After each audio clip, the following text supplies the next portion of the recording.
যে হাজিরায় আমাদের এলাকায় আসে হাত ধরে বলেন একটু দোয়া করে যেন আল্লাহ আমাদের যাওয়া তো বলেন না, এত কেঁদে এত আশা করে দোয়া, আর আল্লাহ পাক কবুল করলেন। ও বাবা, কাবা শরীফে ঢুকছে, এক হাতে জুতো আর এক হাতে ফোন, মানে হাতে জুতো দিয়ে তার ফোনে ভিডিও চালু করেছে, কাবা শরীফে ভিডিও করছে।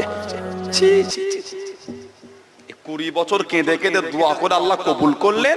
উনি জীবনে প্রথম দেখাটা নিজে চোখে না দেখে ফোনে ভিডিও করতে ব্যস্ত। কাবা শরীফকে প্রথম যেই নজরটা পড়বে, যেই দোয়া, যেই আশা, যেই চাওয়া আল্লাহর কাছে চাইবেন, আমার আল্লাহ দয়াময়, দয়া করে কবুল করে নেয়। বলুন সুবহানাল্লাহ। আমরা ভিডিও করছি, কি লজ্জা বলেন।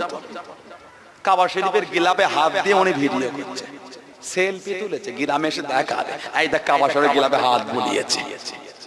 কাবা শরীফের গিলাফ ধরে কেঁদে কেঁদে দোয়া চাইলে আমার আল্লাহ পাক কবুল করে নেন, দয়াময়, দয়া করে। বলুন সুবহানাল্লাহ।